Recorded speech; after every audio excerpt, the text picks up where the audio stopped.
Sources tell us that Mayor Adams will lift the city's COVID-19 vaccine mandate on athletes today in a news conference at Citi Field, paving the way for Nets star Kyrie Irving to play at the Barclays Center on Sunday, and for unvaccinated Yankees and Mets players to play in their April home openers. The Nets currently in 8th place in the Eastern Conference. Subject to the play-in tournament that begins April 12th, they would get Irving back, who's been kept out of their 35 home games this season. Irving turned 30 on Wednesday. He's averaging 27.7 points in 19 games this season. With the impending changes, the Nets currently have the second best odds to win this year's finals, that according to Caesars, behind the league-leading Phoenix Suns. Meanwhile, Ben Simmons has a herniated disc in his back, and his timeline for a return is still unclear. Windy back here with us, Stephen A. Exciting news out here in NYC. Let's get it.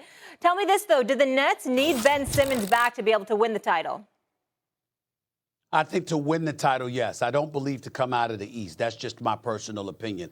I think the familiarity teams have with one another. I think ultimately it comes down to dynamic, explosive offensive play when it really counts. Schematically, Wendy, you know this, from a schematic standpoint, over the course of the first 45, 46 minutes of a game, coaching and the personnel all comes into play.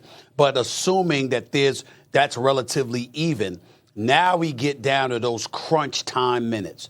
And when it comes down to that, your individual breakdown ability is really what's going to come shining through.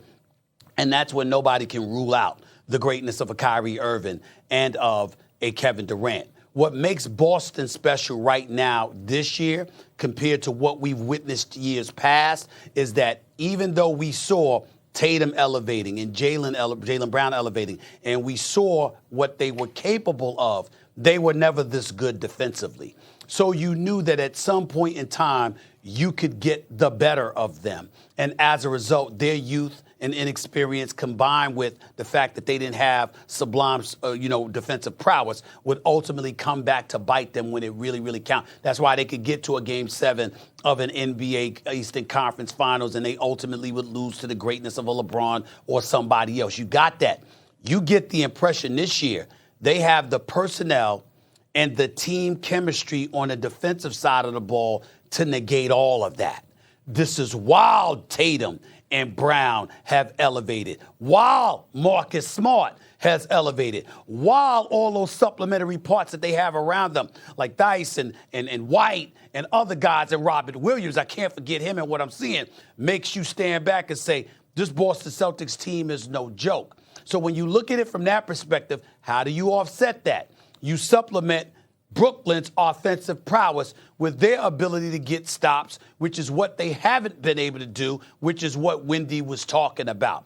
You get Ben Simmons up in there, and he's allowed, don't worry about shooting, bro. Don't worry. All we need you to do is shut that brother down. You give Ben Simmons that assignment, he'll salivate at that. He don't want to shoot. He don't want to shoot from the perimeter, and he damn sure don't want to shoot free throws. And you tell him that's not important to us. We need you to shut down somebody else. That is a different task, something he would salivate at the opportunity to embrace. And as a result, it would elevate Brooklyn exponentially. And that's what will make things incredibly interesting and something that would be impossible to ignore. I think you need Ben Simmons to win the title. I think you can get away with him without him to win the East, as tough as the East is, because you know who you're going up against on a night-in, night-out basis. That's just what my take from it, Wendy. Well, Stephen A., what do you need to win the title in today's day and age?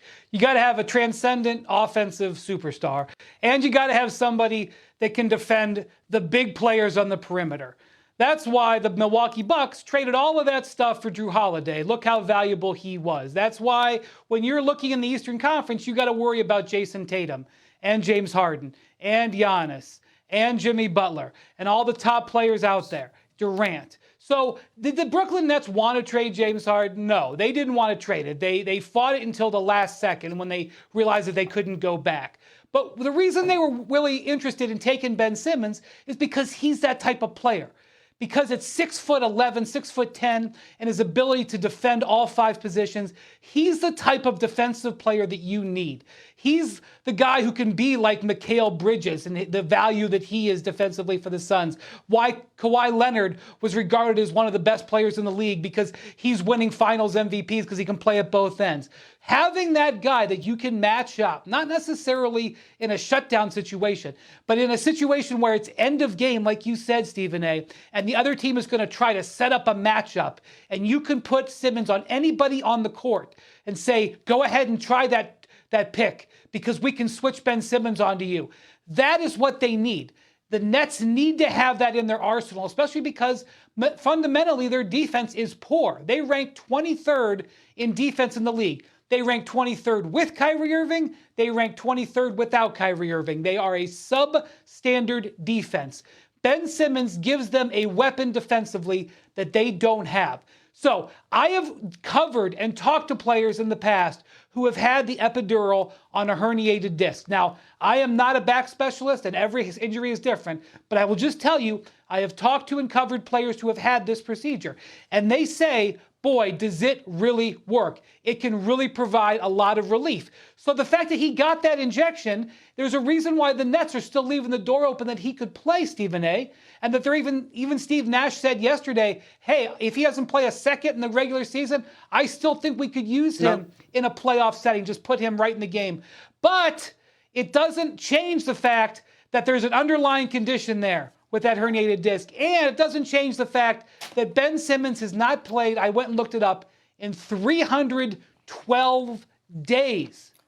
So while I recognize his value, like you said, Stephen A., I can't sit here right now and say that the Nets can count on Ben Simmons. And if they can't count on him for those defensive situations, it's hard for me to see it.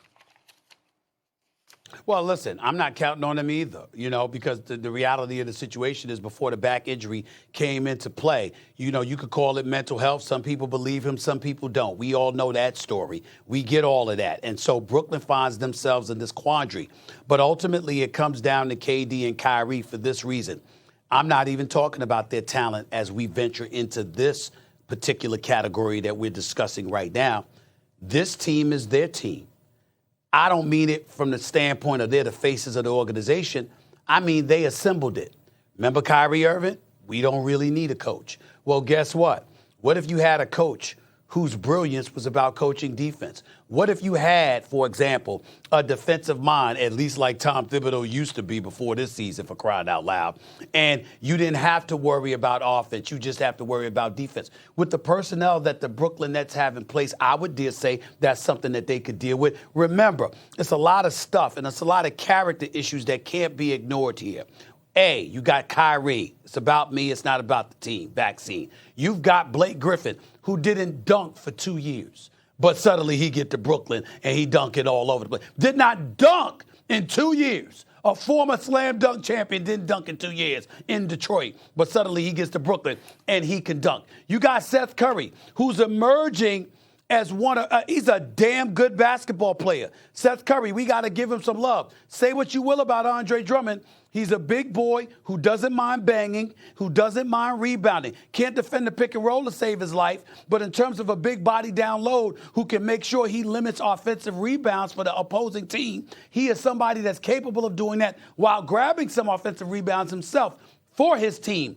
We got to take all of that into consideration.